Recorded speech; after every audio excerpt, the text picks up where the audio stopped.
তৃণমূলের অঞ্চল সভাপতির বিরুদ্ধে যে অভিযোগ উঠেছে সেই অভিযোগ আপনাদের সামনে রাখবো।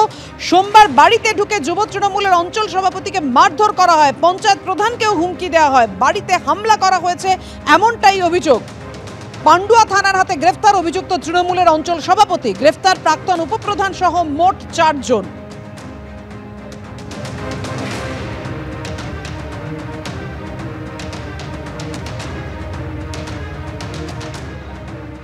পাঁচ বছর পর দেশে ফিরল বার্ড ফ্লু আতঙ্ক এবং সেই বার্ড ফ্লুতে আক্রান্ত হয়েছেন এই রাজ্যেরই এক শিশু। বুঝতেই পারছেন বার্ড ফ্লু নিয়ে ক্রমশই উদ্বেগ বাড়ছে। মালদার কালিয়াচকের শিশুর শরীরে বার্ড ফ্লুর ভাইরাস পাওয়া গেছে। শিশুর শারীরিক অবস্থা ঠিক আছে, কাল ফের নজরদারিতে যাচ্ছে বিশেষ দল, এমনটাই জানিয়েছেন স্বাস্থ্য সচিব নারায়ণ স্বরূপ নিগম। সিঙ্গাপুর থেকে কলকাতা হয়ে অস্ট্রেলিয়ায় যাওয়া এক শিশুও বার্ড ফ্লুতে আক্রান্ত হয়েছে। শিশুটির সংস্পর্শে আসা ব্যক্তিরা কেউ আক্রান্ত হননি, জানিয়েছেন স্বাস্থ্য সচিব নারায়ণ স্বরূপ নিগম। সোহম বিতর্কের মধ্যেই তৃণমূলের নতুন অস্বস্তি। কৃষ্ণনগরের তৃণমূল কাউন্সিলরের রীতিমতো দাদাগিরি। ক্যাফে লাগোয়া পার্ক জোর করে বন্ধ করে দেওয়ার অভিযোগ তৃণমূল কাউন্সিলর পলাশ দাসের বিরুদ্ধে। পুলিশ ও পুরসভায় অভিযোগ দায়ের হয়েছে। ক্যাফের টেন্ডার নিয়ে জানতে আরটিআই করেছিলাম, আরটিআইয়ের উত্তর না মেলায় ক্যাফে বন্ধ রাখতে অনুরোধ করা হয়েছিল। অভিযোগ অস্বীকার করে অভিযুক্ত তৃণমূল কাউন্সিলর এমনটাই দাবি করছেন যে ক্যাফের টেন্ডার নিয়ে জানতে আরটিআই করার দরুনই উত্তর না পাওয়ার জন্য তিনি ক্যাফে বন্ধ রাখতে অনুরোধ পেয়েছিলেন এবং সেই কারণেই ক্যাফে বন্ধ রেখেছিলেন এবং ক্যাফে সংলগ্ন পার্কও।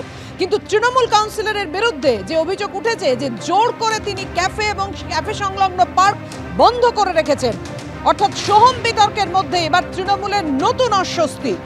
তৃণমূল কাউন্সিলর পলাশ দাসের দাদাগিরি।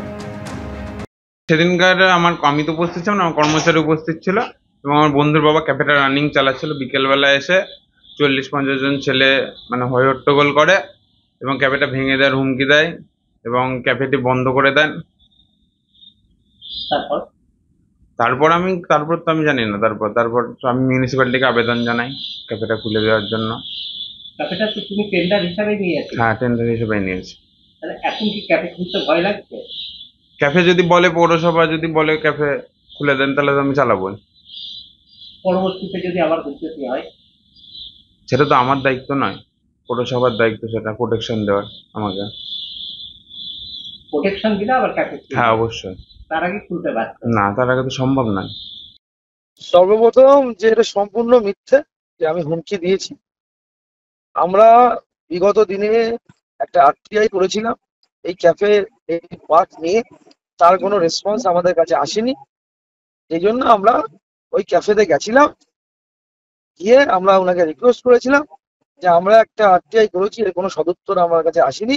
আপনাদের কাছে অনুরোধ যে আপনারা এই ক্যাফেটা কদিনের জন্য একটু বন্ধ রাখুন এবং আগামী দিনে যাতে সঠিক পদ্ধতিতে এই টেন্ডারটা হয়ে এসে আপনারা সেই টেন্ডারে পার্টিসিপেট করবেন এবং সেই টেন্ডার যদি আপনাদের কপালে থাকে অবশ্যই আপনারা এসে আবার ব্যবসা করবেন। এটা আপনাদের কাছে রিকোয়েস্ট যে আপনারা আপাতত এই ক্যাফেটা বন্ধ রাখলে খুব সুবিধা হয় আমাদের। তৃণমূল করবে, দাদাগিরি করবে না, আবার হয়নি। এখন ক্যাফেটা বন্ধ করেছে কিসের কারণে? টেন্ডার নিয়ে কোনো দুর্নীতি আছে সেটার কারণে, নাকি ক্যাফেটা বন্ধ করে ওখানে বারকাম রেস্টুরেন্ট চালু করতে চায়, সেটার কোনোটাই আমাদের কাছে পরিষ্কার নয়। কিন্তু এটা বোঝা যাচ্ছে যে এখানে আইনের শাসন নেই, কাউন্সিলর নিজের হাতে আইন তুলে নিচ্ছেন এবং যেমন খুশি দাদাগিরি করছেন। আবার দাদাগিরিটা কার ওপরে করছেন? নিজের দলের আরেক হয়তো কাউন্সিলর, নিজের দলের পৌরসভা, তার উপরে দাদাগিরি করছেন। অতএব মালের কাছে কোনো দল হয় না, এটা তৃণমূল আবার প্রমাণ করে দিয়েছে।